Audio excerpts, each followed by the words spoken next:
2025-এ কয়েক দফায়, ফেব্রুয়ারিতে একবার, মে মাসে একবার, এমনকি নভেম্বরের দিকেও আরেকবার, যে তাদের বাহিনী একরকমের মরিয়া হয়ে আছে ব্যারাকে ফিরে যাবার জন্য, সে বিষয়ে নানা সময় বক্তব্য দিলেও মনে রাখতে হবে সেনাবাহিনী, সেনাপ্রধান ওয়াকারুজ্জামান বরাবর এই সেনাবাহিনীকে ফিরিয়ে নিয়ে যেতে হবে, আপনারা আপনাদের আইন শৃঙ্খলা রক্ষা করুন, দেখুন পারুন কিনা, এ ধরনের যে একটা মানে দর কষাকষিতে যেতে চাইছিলেন, তার বিপরীতে বরাবর ছিল সেনাবাহিনীর ভেতরে বাইরে সেনা কর্মকর্তাদের বিষয়ে যে ধরনের তদন্ত, সেনাবাহিনীর একেবারে জেনারেল পর্যায় থেকে শুরু করে উচ্চপদস্থ কর্মকর্তাদের বিরুদ্ধে একের পর এক সামরিক আদালত, বেসামরিক আদালতের তদন্ত, বেসামরিক আদালতে গিয়ে শেষ পর্যন্ত হাজিরা দেওয়ার ব্যবস্থা, গ্রেফতারি পরোয়ানা হওয়া, এবং জেনারেলদের কে কে যে সীমান্ত পেরিয়ে ভারত যে উপস্থিত হতে পারবেন সপরিবারে সস্ত্রী, আর কাকে কাকে যে জেলে যেতে হবে, এসব নিয়ে জেরবার সেনাবাহিনী সত্যিকার অর্থেই এই রাজনৈতিক ক্ষমতার কেন্দ্র ছেড়ে যেতে চাইছে কিনা, কিংবা নির্বাচনের পর একটা নতুন ক্ষমতা কেন্দ্র তৈরি হলে, মানে এখন যাদের সাথে তাদের দর কষাকষি, তাদের পরিবর্তে অন্য কোনো দল ক্ষমতায় এলে যে নতুন একটা পরিস্থিতি তৈরি হবে, সেটা সেনাবাহিনী সামাল দিতে পারবে কিনা। ওয়াকারুজ্জামান থেকে শুরু করে এখন নিজেদেরকে মোটামুটি নিরাপদ রেখেছেন, নিরাপদ বলে ভাবছেন যে জেনারেলেরা, তারা আর নিরাপদ থাকবেন কিনা, এই হিসাব নিকাশগুলো সেনাবাহিনী অত্যন্ত গুরুত্বের সঙ্গে করছে। সেনাবাহিনী ভাবছে, সেনাবাহিনীর নেতৃত্ব যে গুরুত্বের সঙ্গে পাকিস্তান সেনাবাহিনীর মডেলের কথা বিবেচনা করছে, এমনকি একেবারে সর্বসাম্প্রতিক বিমান বাহিনী প্রধানের পাকিস্তান সফরে গিয়ে এই শেষ মুহূর্তে পাকিস্তান থেকে যুদ্ধ বিমান বহর কেনবার যে সিদ্ধান্ত, সেটা আবারও নির্দেশ করে সেদিকে যে বাংলাদেশ সেনাবাহিনী পাকিস্তান সেনাবাহিনীর মতো এমন একটা এস্টাবলিশমেন্ট হয়ে উঠতে চাইছে, যারাই কিনা বাংলাদেশের রাজনীতিটাকে পূর্ণাঙ্গভাবে নিয়ন্ত্রণ করবে। এবং রাজনীতিতে যত বেশি অস্থিতিশীলতা, সেনাবাহিনীর ভূমিকা তত বেশি। বাংলাদেশের ইতিহাসও বিবেচনা করে দেখুন, প্রতিবার হয় সেনাবাহিনী অস্থিতিশীলতা তৈরি করছে, না হলে সেনাবাহিনী একটা মুখ্য ভূমিকা পালন করছে একটা অস্থিতিশীল পরিস্থিতি তৈরি করতে, এবং তারপর ত্রাতার ভূমিকায় আসছে। এবং এর আগে বাংলাদেশে সেনাবাহিনী একরকমের মানে প্রকাশ্য ভূমিকা থেকে সরে গেছে বটে, কিন্তু এ দফায় সম্ভবত পাকিস্তান সেনাবাহিনীর সাথে ব্যাপক ঘনিষ্ঠতায় এই মডেলটা সেনাবাহিনীর সেনা নেতৃত্বের মধ্যে খুব কার্যকর একটা মডেল বলে বিবেচিত হচ্ছে, যে তারাই সামনে একটা দীর্ঘ সময় ধরে থাকবে কিনা, এবং তারাই বাংলাদেশের রাজনীতির মূল সিদ্ধান্ত গ্রহণকারী পক্ষ হয়ে উঠবে কিনা। দেখেন, বিএনপি যদি ক্ষমতায় আসে, এই হিসাবটা কিন্তু কোনোভাবেই যে সেনাপ্রধান ওয়াকারুজ্জামান করছিলেন না, যে তারেক রহমানের নেতৃত্বাধীন একটা মানে নতুন করে চাঙা হওয়া দল বিএনপির ক্ষমতায় আসার সম্ভাবনা যে তারা বিবেচনা করছিলেন না, তার প্রমাণ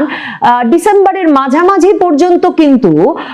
তারেক রহমানের আসবার ব্যাপারে কোনো গ্রিন সিগন্যাল সেনাবাহিনীর পক্ষ থেকে দেওয়া হয় নাই। সেনাবাহিনী 2024 সালের 5ই আগস্ট ক্ষমতা নিয়ে, মানে শেখ হাসিনা চলে গেছেন, তারা দায়িত্বে আছেন, এই ঘোষণা করে প্রথম বাংলাদেশের রাজনীতির মূল ধারায় জামায়াতে ইসলামী, হেফাজতে ইসলাম বাংলাদেশের নেতৃবৃন্দ, মামুনুল হকের মতো নেতাদেরকে বাংলাদেশের রাজনীতির মূল আলোচনায়, মূল ধারায় নিয়ে এলেন। এটা সেনাপ্রধান ওয়াকারুজ্জামানের 2024 সালের 5ই আগস্টের আন্দোলনের পর সরাসরি একটা অবদান বাংলাদেশের রাজনীতিতে। ধর্ম ভিত্তিক রাজনীতি করেন যে গোষ্ঠীটা, তাদেরকে রাজনীতির মূল ধারায় নিয়ে আসা, এবং অন্য যেই সব দল রাজনীতিটাকে ধর্মভিত্তিক রাজনীতি করেন না, সেসব দলকে এই দলগুলোর সাথে মিলিয়ে রাজনীতি করতে বাধ্য করা, এবং তার ফলে একটা সামাজিক রাজনৈতিক চিরস্থায়ী অস্থিতিশীলতার দিকে নিয়ে যাওয়া, এটাও একটা সম্পূর্ণত পাকিস্তান মডেল। 90-এর গণ আন্দোলনের পর যেই গণ আন্দোলনে বিপুল জনশক্তিতে এবং সমর্থনে জামায়াতে ইসলামী রাস্তায় ছিল, সেই আন্দোলনের পরে যে 3 জোটের রূপরেখা কিংবা মূল যে আলোচনা গণতন্ত্রে ফিরবার, সেখানে কিন্তু জামায়াতে ইসলামীকে বিএনপি, আওয়ামী লীগ এবং তখন শক্তিশালী বাম দলগুলো অন্তর্ভুক্ত করে নাই। তখন আলোচনা হয়েছে আওয়ামী লীগ নেতৃত্বাধীন 8 দল, বেগম খালেদা জিয়া মানে বিএনপির নেতৃত্বাধীন 7 দল, আর বাম দলগুলোর জোট 5 দলের মধ্যে, এবং সেই 3 জোটই আসলে পুরো রূপরেখাটা প্রণয়ন করেছে। তার মানে এই যে বাংলাদেশের বিএনপি আওয়ামী লীগ যে দ্বিদলীয় ব্যবস্থা চলছিল,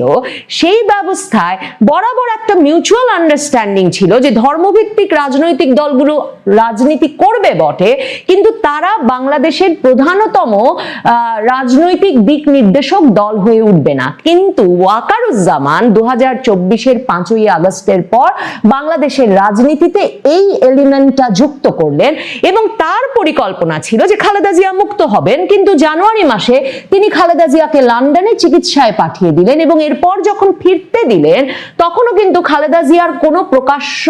সভা সমাবেশের কোনো রকম বা ভার্চুয়ালি কোথাও যোগ দিয়ে কথা বলবারও কোনো অনুমোদন ছিল না। তারেক রহমানকে দেশে ফিরতে দেওয়াও ওয়াকারুজ্জামানের পুরো পরিকল্পনার মধ্যে ছিল না, কারণ ওয়াকারুজ্জামান চাইছিলেন, বা সেনা প্রধানের ওপর অ্যাসাইনমেন্টটা ছিল যে মানে এক রকমের নেতৃত্ব শূন্য, কিছুটা দিকভ্রান্ত বিএনপি এবং জামায়াতে ইসলামী সহ ছাত্রদের যে দল, সেসবের মধ্যে একটা নির্বাচন অনুষ্ঠিত হয়ে যাবে, এবং তারপর সেনাবাহিনী দেখবে, পর্যবেক্ষণ করবে যে তারা কতটা স্থিতিশীলতা আনতে পারে, না হলে সেনাবাহিনী আবার একটা কোনো মডেল সাজাবে ঠিক পাকিস্তান ফর্মুলায়। দেখেন 2024-এর 5ই আগস্টের পর যে সরকার, সে সরকারে যে ছাত্ররা জায়গা পাবেন, সে সরকারের প্রধান প্রধান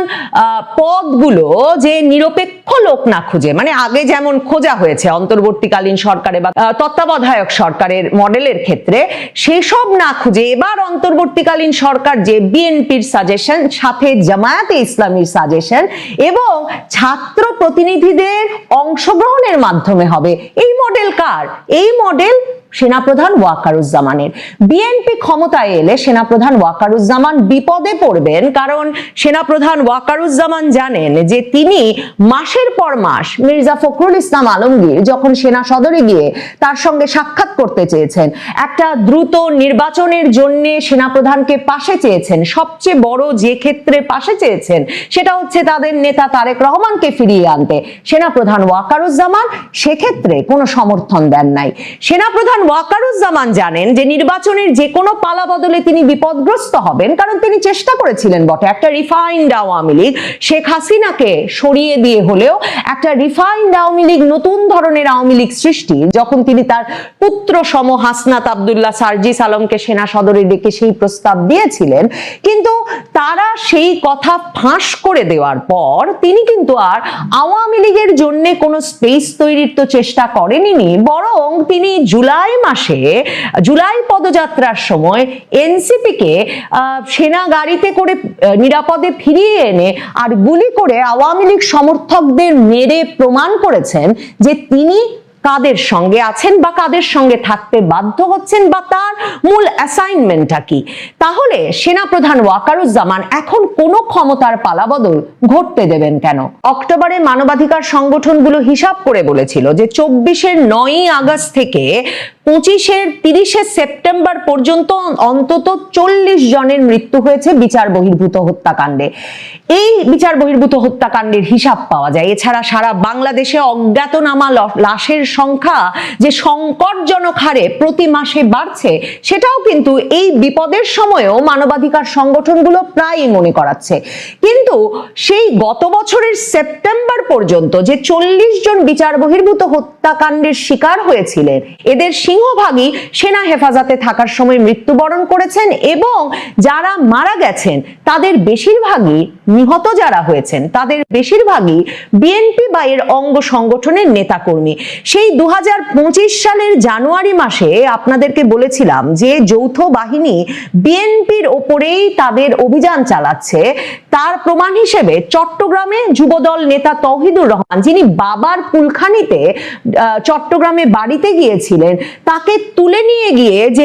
মৃত অবস্থায় পুলিশের হাতে তুলে দিল সেনাবাহিনী, সেই খবর প্রকাশের পর যেমন বিএনপি কোনো শক্ত অবস্থান নিয়ে সেনাবাহিনীকে সাবধান করতে পারেনি তাদের নেতাকর্মীদের উপর অত্যাচার বন্ধ করতে, এমনকি এই বছর এই যে 12ই জানুয়ারি তারিখেও চুয়াডাঙ্গায় পৌর বিএনপির জীবননগর পৌর বিএনপির সাধারণ সম্পাদক শামসুজ্জামান ডাবলুকে ঠিক সেই একইভাবে তুলে নিয়ে গেছে সেনাবাহিনী এবং তারপর মৃত অবস্থায় পুলিশের হাতে তুলে দিয়েছে, বা পুলিশ যখন হাসপাতালে নিয়ে গিয়েছে ততক্ষণে তাকে মৃত বলে ঘোষণা করেছে হাসপাতাল। তার মানে এই যে সেনাবাহিনী সারা বাংলাদেশে বিএনপির অঙ্গ সংগঠনের নেতাকর্মীদের ওপর গত 15-16 মাসে যে ভয়াবহ অত্যাচার চালিয়েছে, এই যে একের পর এক বিচার বহির্ভূত হত্যাকাণ্ডের ঘটনা ঘটিয়েছে, বিএনপি ক্ষমতায় এলে সেগুলোরও তো বিচারের মুখোমুখি হতে হবে সেনাপ্রধান ওয়াকারুজ্জামান সহ সেনা নেতৃত্বকে। কাজেই বিএনপি ক্ষমতায় চলে এলে সেনাপ্রধান ওয়াকারুজ্জামান নিশ্চিতভাবে বিপদে পড়বেন। বিএনপির শীর্ষ নেতৃত্ব জানেন যে তিনি এই বর্তমান নেতৃত্বকে যেমন রাজনীতিতে ফিরতে দিতে রাজি ছিলেন না, তেমনি তার পরিকল্পনা ছিল যে একরকম নিষ্ক্রিয় খালেদা জিয়ার নেতৃত্বে একটা বিএনপি জামাতের অংশগ্রহণমূলক নির্বাচন সেরে ফেলার, এমনকি তারেক রহমানকে শেষ মুহূর্ত পর্যন্ত দেশে আসতে বাধা প্রদান করতে। হাদির মৃত্যুর পর যে প্রতিক্রিয়া ঘটলো, মানে ডেইলি স্টার প্রথম আলোতে ঘন্টার পর ঘন্টা ভাঙচুর, অগ্নিসংযোগ এবং তারপর সেখান থেকে ছায়ানট গিয়ে বা ধানমন্ডি 32 নম্বরে গিয়ে আবারও ভাঙচুর, অগ্নিসংযোগ, এসব ঘটনায় সেনাবাহিনী যে নিষ্ক্রিয় ভূমিকা পালন করলো তাতেও বুঝতে বাকি থাকে না সেনাবাহিনী আসলে দেশটাকে কাদের দখলে দিয়ে দিতে চাইছে। সেনাপ্রধান ওয়াকারুজ্জামান যাদেরকে 2024-এর 5ই আগস্টে মূলধারার রাজনীতিতে নিয়ে এসেছেন, তারা যদি নেতৃত্বে না থাকতে পারেন তাহলে যেসব দর কষাকষির মাধ্যমে সেনাপ্রধান ওয়াকারুজ্জামান জেনারেলদের একাংশকে সেফ এক্সিট দিয়েছেন গত কমাসে, এবং যাদের একটা অংশ আবার শুধুমাত্র ভারতে আটকা পড়েছেন তাই নয়, ভারত থেকে এরই মধ্যে তাদের নিজ নিজ পছন্দের দেশে চলে গেছেন, এমন খবরও পাওয়া যাচ্ছে। সেনাপ্রধান ওয়াকার জানেন যে এই রাজনৈতিক ক্ষমতার পালাবদল ঘটে গেলে তার সেই সুবিধার অবসান হবে। কাজে তিনি নিজেকে কেন এমন একটা অনিরাপদ অবস্থায় ফেলবেন? বাংলাদেশ সেনাবাহিনী সব দিক থেকেই এখন পাকিস্তান সেনাবাহিনীর মডেল অনুসরণ করতে চাইছে এবং সেদিক থেকেও একটা কট্টর ভারত বিরোধিতার রাজনীতি বাংলাদেশে সেনাবাহিনীকে শুধুমাত্র যে সামরিক শক্তির কারণে গুরুত্বপূর্ণ করে তোলে তাই নয়, এর ফলে সামরিক খাতে যে ধরনের বাজেট বরাদ্দ বৃদ্ধি পায়, অস্ত্র শস্ত্র যুদ্ধাস্ত্র সরঞ্জামাদি কেনার ক্ষেত্রে যে ধরনের উদ্যোগে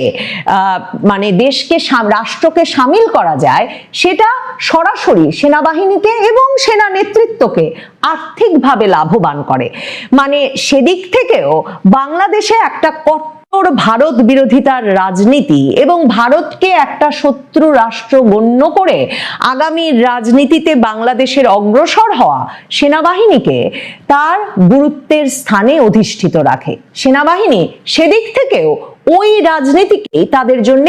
লাভজনক বলে মনে করছে। সেই পক্ষটি ক্ষমতায় না এলে সেনাবাহিনীর জন্য যে বিপদ সৃষ্টি হতে যাচ্ছে তাতে তারা কেন নির্বাচন চাইবেন সে প্রশ্ন তোলাও জরুরি। সেনাবাহিনী নির্বাচন কমিশনে গিয়ে বারবার বলছে যে